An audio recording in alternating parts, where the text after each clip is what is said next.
Good evening, Miss Isa. Good evening po. Pick your Number 18 po, Judge. Number 18, Judge. Number 18, Miss Isa Calzado. Judge, again, candidate number 18. Okay. Candidate number 18, what do you want? English or Tagalog? Pareha. Pareho. Okay. Ayan ang maganda. Parehas. Very good. Parehas. Okay, this is your question. 谁让我正好，我可以有自由正当这种环境来了么？Tigil natin yung kaba mo. Huwag kang kabahan. Kaya mo yan, kaya mo yan. Salamat po. Okay, this is your question. Is it easier to love or to do beloved? I repeat the question. Is it easier to love or to be loved?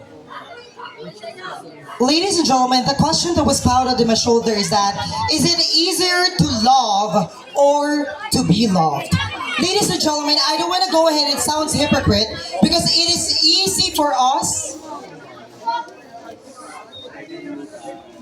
Thank you. Well, for me, when we say the word easier, it is something to do with the least common that we people can actually achieve.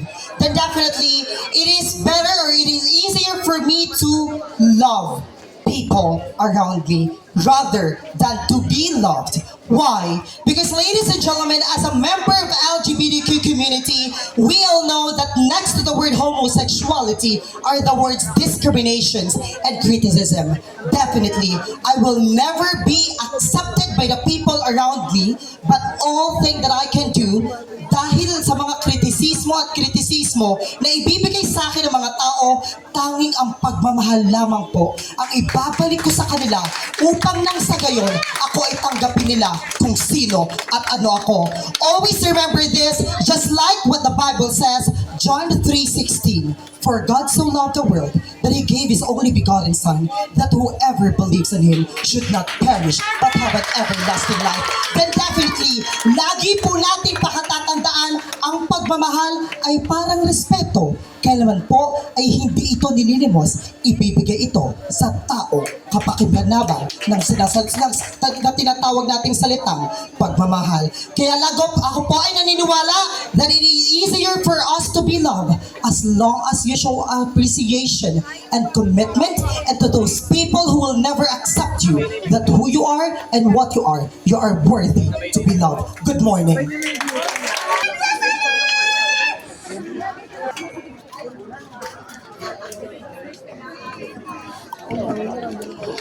Dahil isa nabasa mo na, sagutin mo na. Baliw. Basahin mo na. Don't say terms to them. Okay, this is your question. What attitude of your are you afraid to lose and why? I repeat the question. What attitude of your are you afraid to lose and why? Thank you for that question. The question goes like this: what attitude I do have that I'm loose, or that I'm afraid to lose? Well, ladies and gentlemen, as we all know, that being a gay is very difficult. But to answer the question, the most attitude that I'm afraid to lose is being resilient. Yes, I was born without, or I have never experienced to have a dinner with a complete family. I was being raised as an independent mom, and you know what? Like, I come out being a gay. It's very difficult. You should have an emotional strong. Like every day we have this uncertainty, a fear in our heart on how society will view us. But you know what, ladies and gentlemen, we don't need any sympathy or applause. The reason why we are fighting for our rights, it's because we need the acceptance. Acceptance in a way that one day, you, straight community, and we LGBT, we can freely walk the street without anyone shouting at us or without anyone giving us the look of hatred or the look of disgust. You know what? The reason, as what I've mentioned earlier through my introduction, I'm very proud to be part of the LGBT community, or to promote always the lesbian, gay, transgender, or the LGBTQIA+. It's because we are not like pushing you to accept us. Just respect us. If you cannot accept us, then just respect us. Respect us as a human because what you can do, we can also do. That could be all. Thank you. What is the biggest lie you heard? Huh? And how does it affected your life? Repeat again. Oh, I repeat again. Oh, ikaw nagpaliwanag. Akin na nga. Hawakan mo to. Wala mo ha. Okay, go. Your question, Miss Lobby Fo, loud and clear. Yes. What is the biggest lie you heard? And how does it affect your life? I repeat. What is the biggest lie you heard? And how does it affect your life? Answer now. All right. Dapat ganon. All right. Thank you so much for that very interesting question. You know what? We're now here at the most crucial part of the competition wherein the judges are measuring our mental capability on how are we going to adjust and answer this question. And the question that was given to me goes in this way. What is the biggest lie that I have heard and how does it affect my life? You know what, ladies and gentlemen, the biggest lie that I've heard is that we, members of the LGBTQIA+ community, are now accepted here in the society, which is not. We are not totally accepted. We are not 100% accepted in this world. Rather, we are just being tolerated. And the second question is, how does it affect my life? For everyone's information, ladies and gentlemen, I am a graduate of Bachelor of Elementary Education, major in General Education. However, I was not able to pursue my dream of becoming a teacher because of the educational system. Na bawal daw ang mahaba ang buhok, bawal daw ang nakapambabaeng uniforme. Kaya naman from that moment, I hold off my dreams. And this really affects my whole life. Sapagkat mga kaibigan, hunod at manonood, pangarap po ng aking ina na nasa backstage ngayong gabi ito na ako ay maging isang guro. Sapagkat naniniwala kaming dalawa ng aking ina na kahit party ako ng LGBT, na kahit ako isang transgender, kaya kong umangat, kaya kong ipakita sa ibang tao na kaya kong magpabago ng mundo sapagkat teacher can definitely change the world and the entire nation. That is why, ladies and gentlemen, the biggest lie is that we are totally accepted, but we are not. Thank you so much and good evening. Very well said, Miss Lobby Po. Basa Hindi mo mo sa na. yan. Yan. Ang ganda na ito, no? Ganda. Okay, Miss Barbie Portesa, here's your question. If you had a remote control for humanity, what will be your first command? I repeat again. If you had a remote control for humanity, what will be your first command? Answer it. Wow. Thank you for this very wonderful question. The question was given to me is that if I ever given a chance to have a remote control for the humanities, what will be my first command for the society as well? You know what? As a part of the LGBT that living in this world, we are always criticized because of our gender identity. We are always discriminated by other people without knowing our own story. But if I had given a chance to have a remote control, my first command is to love yourself first. Why do I say so, ladies and gentlemen? Because the ingredients of love is acceptance, respect, support, and most special is love. So if we know how to love ourselves, then definitely we will be learn how to love other people. And if we know how to love other people, then definitely other people will love you come back as well. Because I always believe that the most important things in this world is which cannot be seen or even they touch. They must put with the heart. Kung kaya't sa lahat ng nanonood ngayong gabi, mapabata, mapatanda, bakla, babae o lalaki, kung ano man uri ng edad ang meron ka, lagi mong piliin ang mahalin ang iyong sarili. Because at the end of the day, kapag marunong kang mahalin ang iyong sarili, then one thing is for sure, mapapatungo ka sa positibong pamamaraan. Marami pong salamat. Very well said, Miss. Parang pulso. Hello,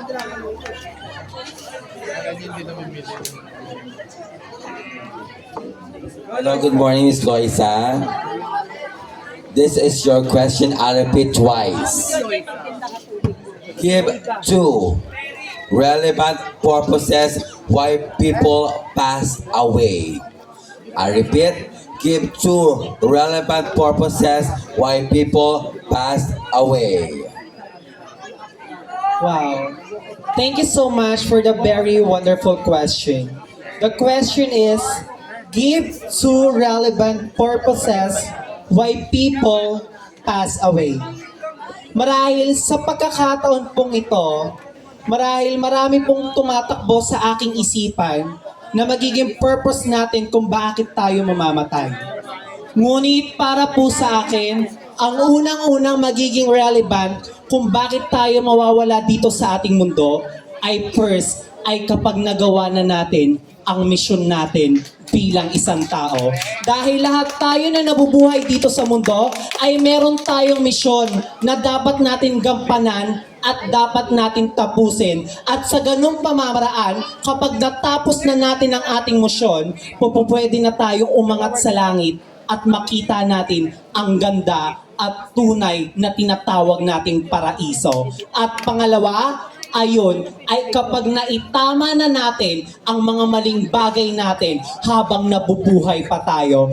Bakit? Dahil dito sa mundo, lahat tayo ay hindi perpekto. Lahat tayo ay nakakagawa ng mali. Pero sa bawat pagkakamali na gagawa natin, ay habang tayo ay nabubuhay, habang tayo ay humihinga, meron pong pagkakataon para ituwid natin ang mga maling landas na nagagawa natin dito sa mundo.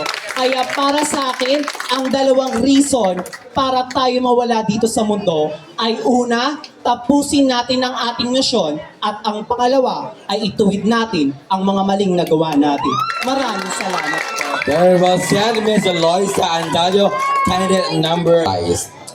If you could uninvent one invention, what would it be and why? I repeat, if you could uninvent one invention, what would it be and why? Go. Hindi na po ako magdudunong-dunungan o magsasalita ng wikang Ingles upang mapamangha ang ating mga kapitapitagang mga horado, sapagkat nais kong ipaalala sa inyo na ang tunay na kasagutan ay hindi po nanggagaling dito, nanggagaling sa kabusilakan ng ating puso. Ako rin po ay magbibigay ng buhay na pakatotohanan. Kung may bibigay man ako, kung may iimbento man akong isang bagay, ano yon at bakit? Nais kong ipaliwanag sa inyo kung ano ang pagkakaiba ng imbento at sa inobasyon. Pag sinabi nating imbento, ito ay maaaring gawa ng isang tao mga bagay na wala pa, pero pwedeng magkaroon dahil na-imbento ito ng isang tao. Pangalawa, kapag sinabi nating inobasyon, ito yung isang bagay na ginawa ng isang tao, na inimbento ng isang tao na maaari mong i-improve o maaari mong iangat base sa nagawa mong bagay na ito. Ano nga ba ang maaari kong imbento para mapakipakinabang ng bawat tao? Walang iba kundi ang isang bagay na maaaring makapagpukaw pansin, lalo na sa mga sarado ang isip, kung ano ang tunay na kahulugan ng bahaghari o tinatawag nating LGBTQ community. Maaaring nakakatawa dahil hindi natin ito mapapansin, hindi rin ito natin makikita. Ngunit kapag alam mong gumawa ka o umimbento ka ng isang bagay, alam mong kapakipakinabang ito sa lahat. Alam ko, sa pagmulat ng bawat tao dito, sa inimbento kong isang bagay, maaaring wala ng diskriminasyon, wala ng hatred, at wala ng gulo sa mundo, lalo na sa loob ng LGBTQ community dito. At isang bagay na iyon ay walang iba kundi ang LGBTQ Community Commander, na kung saan isa siya sa maaaring bagay na makapagpapamulat na ang tunay na kahulugan ng bahaghari ay hindi salon, hindi nakakatawa, at higit sa lahat, hindi kaalipu-alipusta. Lagi nating iisipin sa lahat ng bagay na nandito sa mundo, kinakailangan nating iangat kung sino tayo at kung ano ako.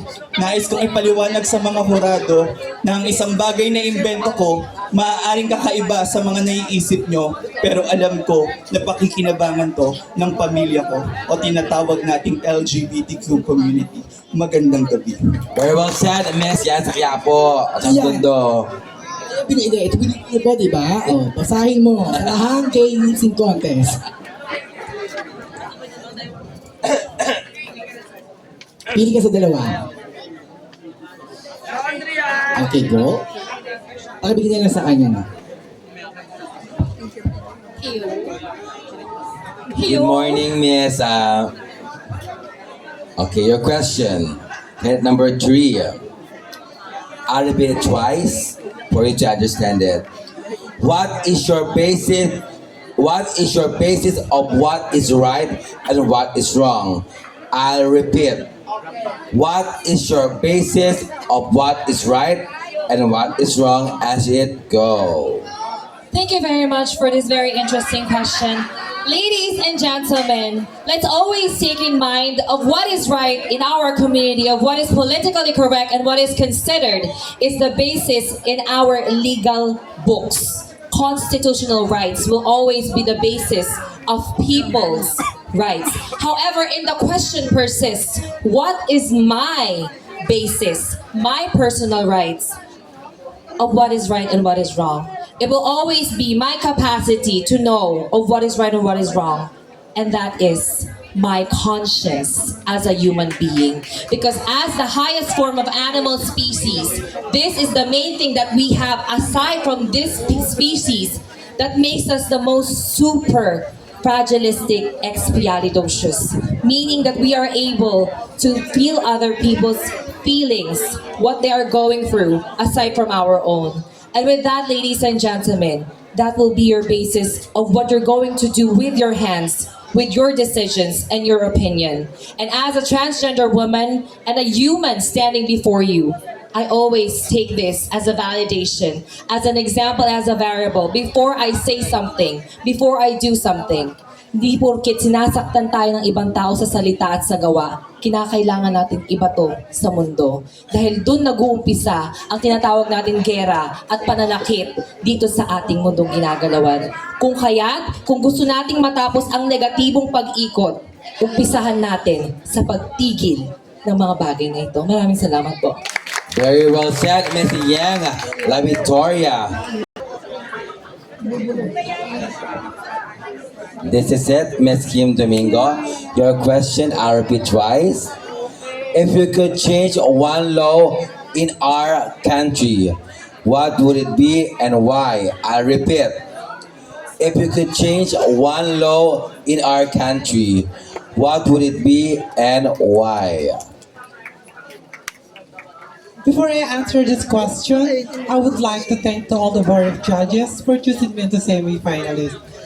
And go back to the question, and the question is, if you could change one law in our country, what would it be and why?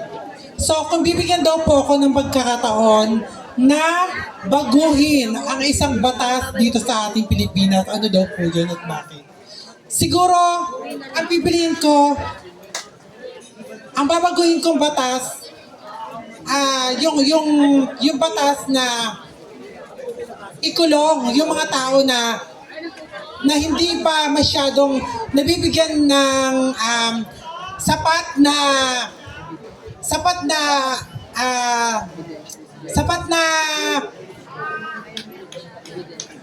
ano ng bawat ng mga pulis na ibig sabihin Kaya mo yan, Miss Kim Domingo. so yun nga, bali papalitan ko ang isang law na pagkulong sa isang tao na wala namang kasalanan. Kasi alam naman natin sa lahat na ang kulungan ay hindi lang kulungan ng mga taong may kasalanan. Bagkus ang kulungan ay kulungan din ng mga taong kinapos ng kapalaran. Dahil naniniwala ako na may mga taong na nakukulong na walang kasalanan, na wala silang magawa dahil sila ay mahirap lamang at wala mang anumang silang kakayahan upang ipagtanggol ang sarili nila. Yun lamang po at maraming salamat. Yes, that is candidate number 7, Miss Kim Domingo. Yes, oo.